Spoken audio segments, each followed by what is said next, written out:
Hello everyone, hi. In this video, we're going to see about how to transfer data between the nodes in the network. For that, you are going to create a node network using the sudo mn command.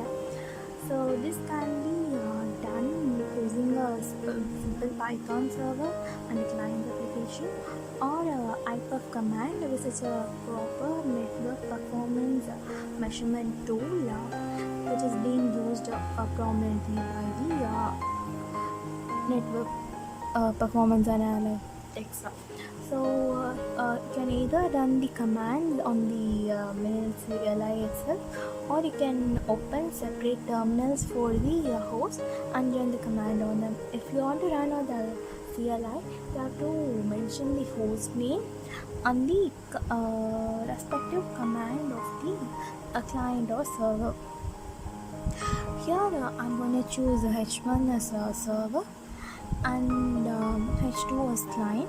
So H1 is the and the server command is being entered on the CLI, and H2 is using the H1 name as the server IP in the CLI, and the HTML file is being transferred from the server to the client via this communication link. So it is very important to kill the server to run any other server on the particular host again.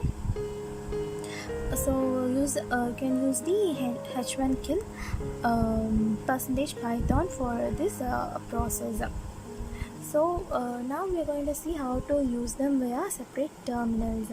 So on the terminals, you simply give the server and the client commands on the respective terminals. So here you give the python -m simple HTTP server 80, and so the data is being transferred is the HTTP HTML file. So the HTTP runs on the port 80, so 80 is being used. So the client accesses this file via the wget. So -o option is for the output file, and the server IP is here. You cannot use the h1 because it is a separate virtual machine, so it will not be able to identify it. So the exact IP of the server, which is 10.0.0.1, is being used. So after the data is transferred, a report is sent to the server that the host 2 is accessing the data, which is 10.0.2. So this is how a file is being transferred between the client and the server in the network. So the next method is using the IPUF command. So IPUF is a widely used tool for network performance measurement and tuning. Here, actual data is being transferred between the host. So it can happen in two ways, a TCP transfer or a UDP transfer. So if you run a IPUF command simply on the Mininet CLI, you get the bandwidth of the network between the host. So it is basically used to test the bandwidth.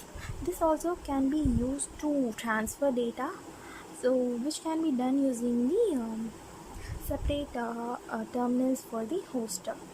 So here I'm going to choose h1 as the server. To run a TCP server, you run IPUF -s. So this starts a server on the port 5001, and the client accesses the server using the IP address 10.0.0.1. So this is a default setup. So it runs a file. It's run for some 10 seconds and report transfers an actual data between the client and the server. And here also the report is being sent, so you can see how much data is being transferred and the data bandwidth used for the same. So now we're going to see how to run a UDP server using the IPUF command. So for a UDP server, you give IPerf minus S minus U. So minus U represents the UDP. So in UDP, the data is transferred in the form of datagrams. In TCP, it is transferred in the form of packets. So you can see the client uses the IP address and also mentions minus U. So to represent that is a UDP client. So this once it is being connected, it sends data between it, and the server report is also being obtained to the client. So here you can see the amount of data transferred, bandwidth used, jitter, total number of datagrams lost, and this is a simple version. You can add the minus E option in the command to get an enhanced report. So these are few options. IPerf have many options to modify bandwidth value, amount of data transferred, or time taken to transfer, and many other features which can be used to simulate traffic in the network and analyze the performance of the network. So you can view these options using the IPerf-F which is help application to know what are the parameters which can be modified. So you can fix the time the data is being transferred, fix the port number, and many other options are there. So thus you can stimulate traffic using this, and